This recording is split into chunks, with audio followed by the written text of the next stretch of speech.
Bismillahirrahmanirrahim. Assalamualaikum warahmatullahi wabarakatuh. Waalaikumsalam. Innal hamdalillah nahmaduhu wa nasta'inuhu wa nastaghfiruh wa na'udzu billahi min syururi anfusina wa min sayyiati a'malina. May yahdihillahu fala mudilla lahu wa may yudlil fala hadiya lahu. Asyhadu an la ilaha illallah wahdahu la syarika lah. Iyyahu na'budu wa iyyahu nasta'in. Wa asyhadu anna Muhammadan 'abduhu wa rasuluh al-mab'uts rahmatan lil 'alamin. Allahumma shalli wa sallim wa karrim 'ala hadzal nabiyyil karim nabiyyina wa maulana Muhammadin sallallahu alaihi wasallam wa ala alihi wa azwajihi wa dhurriyyatihi wa ashabihi ajma'in wa man tabi'ahum bi ihsan yaumiddin. Amma ba'd, fayal hadirun usikum wa iyaya bi taqwallah wa ta'atihi la'allakum tuflihun. Allahumma la sahla illa ma ja'altahu sahla wa anta taj'alul hazna idza syi'ta sahla. Amma ba'd, hadirin wa birahmatullah, kita lanjutkan pembahasan kitab Riyadhus Shalihin. Karena pertanyaan belum ada yang akan dijawab di sini. Ada tapi khusus pertanyaannya. Hadirin, kita masuk pada bab tentang muraqabah. Bab tentang muraqabah. Apa itu? Yakni kesadaran atas pengawasan Allah. Hadirin, dalam pembahasan muraqabah ini saya bagi dua bagian. Di bagian yang pertama ini paling tidak ada 3 sub pembahasan yang bisa kita ambil sebagai pelajaran. Ada 3 sub pembahasan yang insya Allah bisa kita ambil sebagai sebuah pelajaran. Apa itu? Yang pertama adalah bahwasannya Allah senantiasa mengawasi ibadah kita. Allah senantiasa mengawasi ibadah kita. Dalam kitab Riyadhus Shalihin, Imam An-Nawawi mengemukakan Al-Quran surat Asy-Syura ayat 118 sampai 119. Allah berfirman, A'udzu billahi minasyaitonir rajim. Alladzi yaraka hina taqum Alladzi yaraka hina taqum wa taqallubaka fis sajidin.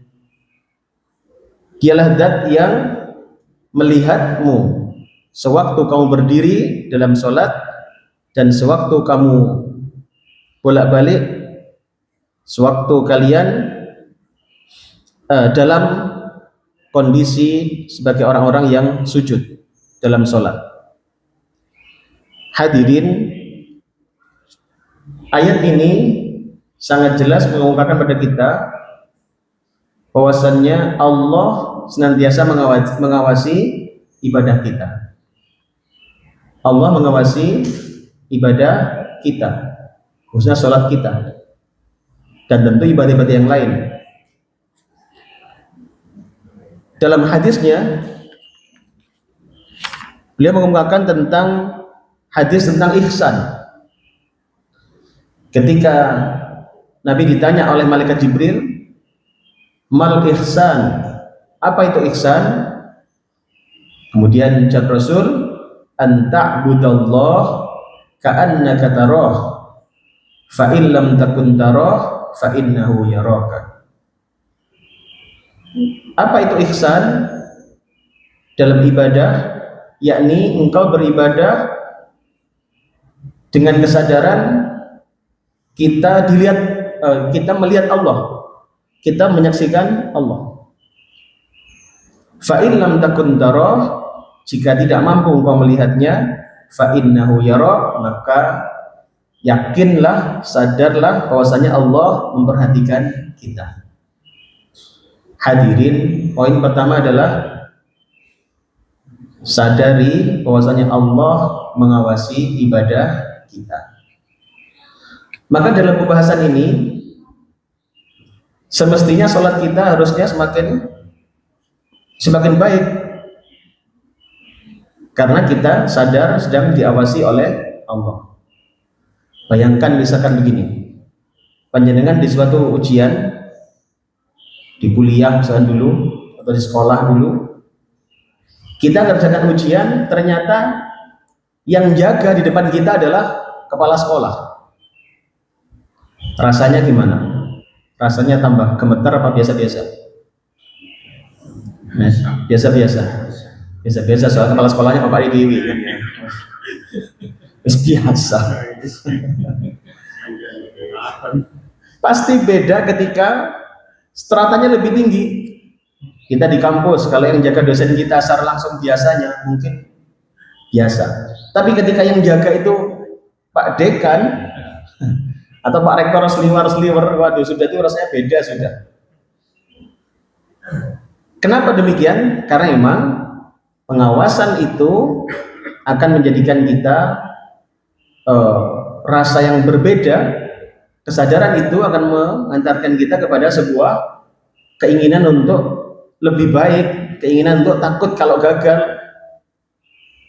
Maka yang pertama ini adalah sadari Allah mengawasi ibadah kita. Maka kalau kita sholat, pastikan ibadah kita ibadah yang terbaik kita laksanakan. Rukuk sujudnya yang sempurna. Masih ingat gak ada hadis Nabi bahwasanya ketika sholat itu ada ada saat Allah menghapuskan dosa-dosa kita. Ada saat di mana Allah melebur atau menghilangkan dosa-dosa kita.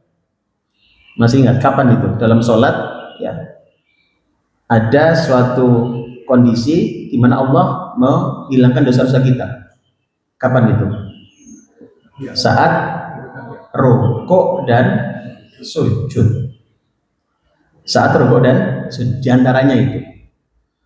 Kan Rasulullah dahulu begini, ketika engkau sholat, dosamu itu diletakkan di punggung. Dosa kita itu terletak di punggung. Kemudian ketika kita rukuk dan sujud, dosa itu berjatuhan dari arah belakang kita. Berjatuhan dosa kita. Kalau berjatuhan itu kira-kira mungkin ada yang kelotak-kelotak gitu ya. Tapi ada yang tepuk gitu ya. Tergantung besarnya barangkali ya. Itu kalau ada suaranya. Artinya apa? Kita berpotensi diampuni Allah ketika sholat itu. Nah, ya ini adalah saat rukuk dan sujud paling tidak. Maka perbaiki rukuk sujud kita yang sempurna. Jangan sampai kemudian kehilangan kesempurnaan, hanya keburu-buru misalkan. Keburu-buru segera ngurus yang lain. Segera ada pesanan galon. Ya. Kalau itu gak ngaruh sama beliau, gak ngefek. Karena nganternya sudah kemarin itu. Hadirin, maka disinilah kita ketika menyadari muraqabatullah, adanya pengawasan Allah, maka yang pertama adalah ibadah harusnya semakin baik.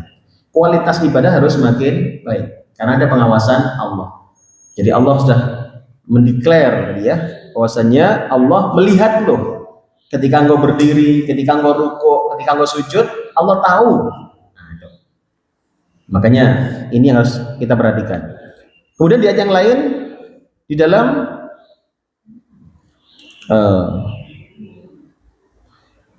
ya itu yang pertama. Sekarang yang kedua, bagian kedua, bahwasannya tiada yang tersembunyi dari Allah bahkan dalam hati sekalipun. Tiada yang tersembunyi bagi Allah bahkan dalam hati sekalipun. Allah berfirman dalam Al-Quran surat Al-Imran, ayat 5. Allah berfirman, A'udzu billahi minasyaitonir rajim. Innallaha la yakhfa 'alaihi syai'un fil ardi wala fis sama'. Sungguh tiada sedikit pun yang tersembunyi dari Allah, baik yang di bumi ataupun di langit. Itu dalam surat Ali Imran ayat 5. Kemudian dalam surat Al-Mu'minun ayat 19. Ini juga dikemukakan An-Nawawi dalam Riyadhus Shalihin ini. Di Al-Mu'minun ayat 19 Allah berfirman, A'udzu billahi minasyaitonir rajim. Ya'lamu kha'inatal a'yuni wa ma tukhfis sudur. Dialah Allah, Dia yang mengetahui mata yang khianat dan apa-apa yang disembunyikan oleh dada. Hadirin Bapak Ibu rahmatullah, Allah mengetahui bahkan isi hati sekalipun. Allah mengetahui apa yang nampak dan apa yang tidak nampak. Bahkan dalam hati sekalipun Allah mengetahui. Nun sewu, begini nih Allah mengerti isi hati kita, betul sih kira-kira? Iya. Allah ngerti betul isi hati kita ini. Tahu pasti. Kenapa? Yang menciptakan hati itu Allah. Betul. Dalam Al-Quran surat Al-Mulk kan begitu. Ala ya'lamu man khalaq. Ala ya'lamu man khalaq. Ketahuilah, Dia mengetahui apa yang diciptakannya. Allah ngerti isi hati kita. Bagaimana Allah nggak tahu? Wong yang menciptakan isi hati kita adalah Allah. Yang menciptakan hati kita adalah Allah. Jadi begini nih, Allah tahu loh isi hati kita ini, Bu. Mungkin di antara kita ada yang mikir gini kan, ada mikir, waduh, ngaji kita Pak Rek bener gitu kan. Ada begitu. Tapi ada juga yang mikir, katanya sungguh ngaji Rek gitu.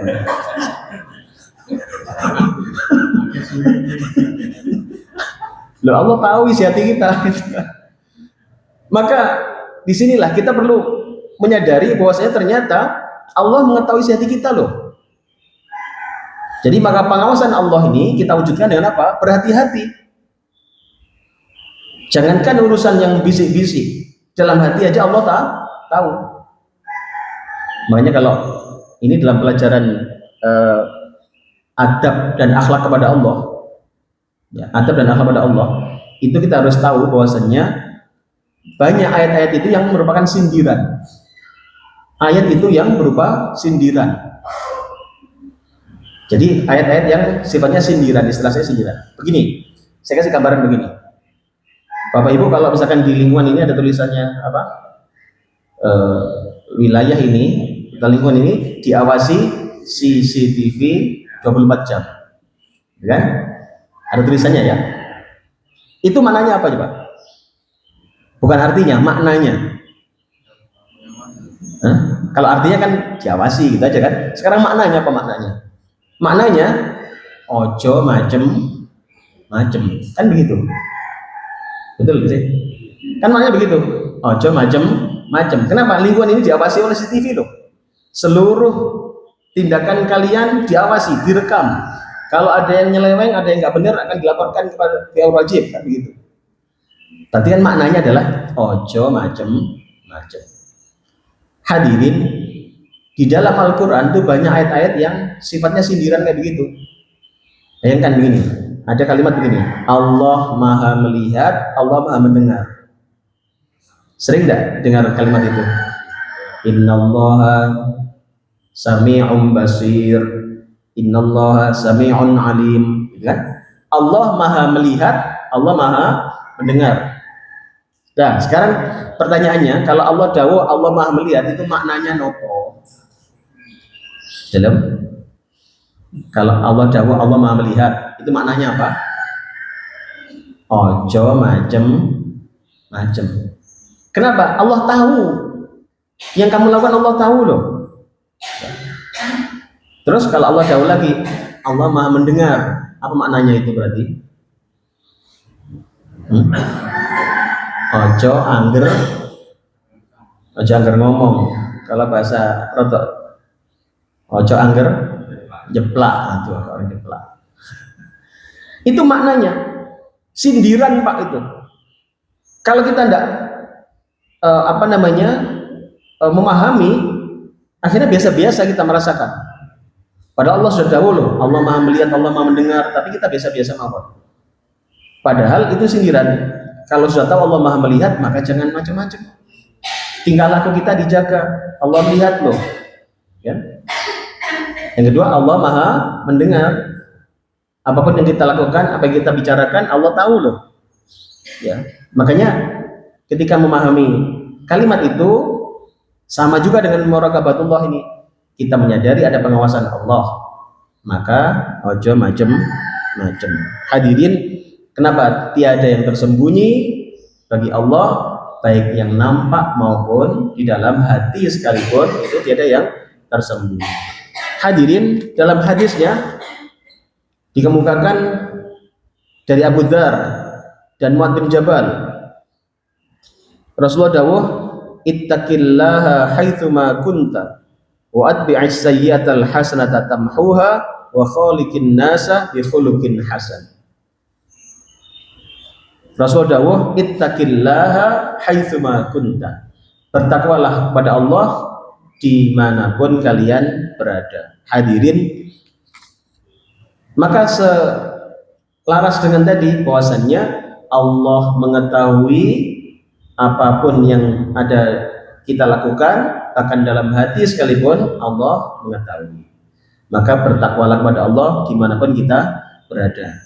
Di masjid bertakwa, di rumah bertakwa, ya kan? Di kantor bertakwa, ya. Jangan-jangan nanti kalau di kantor takwanya ketinggalan di rumah, ya. Iya. Di kantor setengah rotok, toleh, ditanya ilu, Mas, takwanya di mana? Ketinggalan di rumah, Pak, takwanya. Ya Allah. Yang ketiga, terakhir, hadirin, yakni sekecil apapun akan dicatat dan dibalas oleh Allah Ta'ala. Sekecil apapun amalan kita akan tercatat dan dibalas oleh Allah Ta'ala.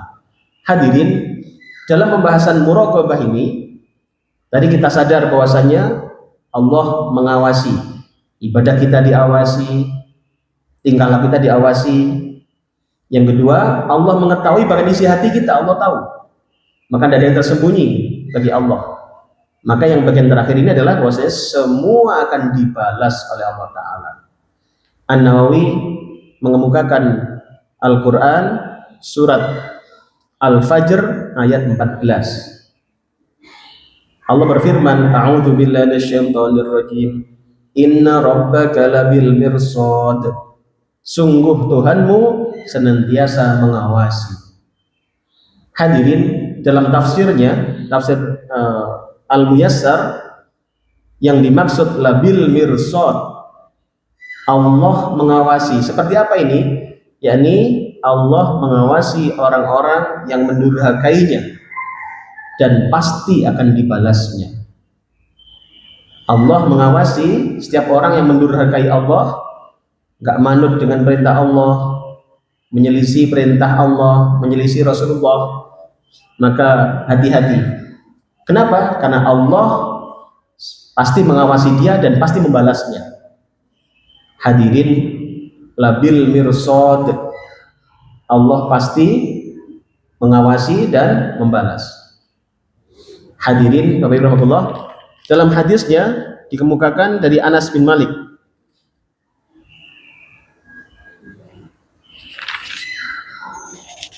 yang diriwayatkan oleh Imam Bukhari. Beliau bersabda, innakum lata'maluna a'malan ya'adaku fi a'yunikum minasy-sya'r kunna na'udduha ala ahdi Rasulillah sallallahu alaihi wasallam minal mubiqat. Sungguh kalian menganggap perbuatan-perbuatan ini tidak membahayakan agama sedikit pun, padahal di zaman Rasulullah SAW kami sangat mengkhawatirkan rusaknya agama. Hadirin, bahwasannya semua akan dibalas oleh Allah Ta'ala, sekecil apapun. Maka jangan sampai kita meremehkan amal-amalan yang kita lakukan. Kalau kebaikan jangan remehkan, karena Allah akan balas kebaikan. Dan kalau keburukan juga jangan remehkan. Kadang-kadang kita suka meremehkan, alah ini tok ae. Alang itu ay, Mas ojo bujuan, Allah didik ay, gak boleh, gak boleh. Ojo bujuan Mas, nang bojone kan, ojo bujuan Pak nang bojone, Allah bojone gak protes kan. Protes atau nggak protes itu urusan lain, kan? Tapi Allah labil mirsad, tadi kan Allah mengawasi.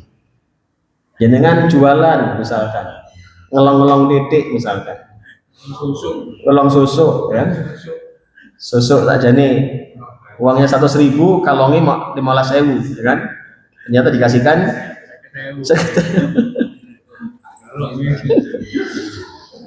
itu kemudian terus, oh kan orang nggak protes kok Pak Long bang lo, jangan ngukur orang yang protes nggak protes, tapi Allah tahu, gitu kan? Allah tahu, ya kan?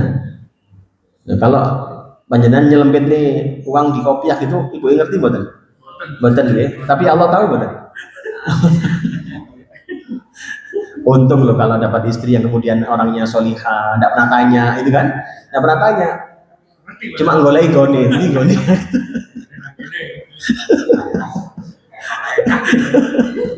Ya Allah. Tapi ketahuilah kalau memang itu tidak dalam rangka berbohong karena disimpan di kailiane, ya itu beda. Tapi kalau berbohong kan, nah kan tidak boleh. Makanya hati-hati, ya kan? Kenapa? Labil mirsad. Bahkan sekecil apapun Allah akan membalasnya. Maka tadi jangan remehkan amal, jangan remehkan kebaikan karena akan mendapatkan balasan dari Allah. Pun jangan menyepelekan keburukan sekecil apapun karena semua akan dibalas oleh Allah. Makanya hati-hati Bapak sekalian, ketika kita dalam kehidupan sehari-hari misalkan banyak bersyukur itu penting. Sebaliknya jangan gampang kufur karena pasti Allah akan murka. Ingat ayatnya di surat Ibrahim ayat 7, la in syakartum la azidannakum. Kalau kamu syukur ditambah oleh Allah Taala. Tapi sebaliknya kalau kamu kufur, Allah akan menukar dengan adab yang pedih. Makanya hati-hati. Jangan ibu kalau mau sambat, pastikan sambatan kita itu tidak didengar oleh Allah. Ya, pastikan sambatan kita tidak didengar oleh Allah. Jadi kalau Bapak nanti di rumah Pak, ibunya anak sambatan bisa menjadi penjelasan yang ibu, ojo sambatan yang boleh kurung Gusti Allah ya opo. Ya. Ibu yang orang gimana bilangnya? Yang paling bilang wis kurunget wingi, wis kurunget wingi. Mulane jangan banyak sambat. Allah sudah ngancam kalau enggak bersyukur diganti jadi adab. Maka hati-hati, banyak ini syukur saja. Kenapa? Allah Maha tahu, Allah ngerti, bahkan isi hati kita juga Allah tahu. Hadirin, akhirnya kita simpulkan ada 3 tadi pembahasan kita pada kesempatan kali ini. Yang pertama adalah apa? Dalam pembahasan muraqabah tadi, bahwasanya Allah mengawasi ibadah kita. Allah mengawasi ibadah kita. Ayo kita perbaiki ibadah kita, ibadah-ibadah yang sifatnya mahdoh maupun ghairu mahdoh, yang jenengan sholatnya, nolong orangnya diperbaiki, perbaiki ikhlasnya. Kan Allah tahu loh isi hati kita. Ya, nggak malu nanti di akhirat dibuka semua oleh Allah.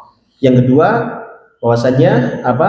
Tiada yang tersembunyi dalam hati sekalipun Allah itu pasti tahu. Maka hati-hati dengan hati kita, ya. Hati-hati dengan hati kita. Terakhir apa? Bahwasanya sekecil apapun akan dibalas oleh Allah Taala. Maka hati-hati dengan amal kita, jangan remehkan kebaikan, pasti akan dibalas kebaikan oleh Allah, dan jangan remehkan keburukan karena pasti dibalas oleh Allah.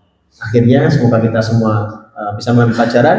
Mari kita berikhtiar menjadi orang-orang yang lebih baik setiap hari, lebih taat pada Allah, lebih mencintai Rasulullah. Semoga manfaat. Rabbana atina fid dunya hasanah wa fil akhirati hasanah wa qina adzabannar. Wa sallallahu ala Muhammad walhamdulillahirabbil alamin. Demikian para pendengar mohon dimaklumi jika ada kebaikan dari Allah, jika ada keburukan mohon dimaafkan. Aku qouli hadza fa astaghfiruka subhanakallahumma wa bihamdika asyhadu an la ilaha illa anta astaghfiruka wa atubu ilaik. Assalamualaikum warahmatullahi wabarakatuh.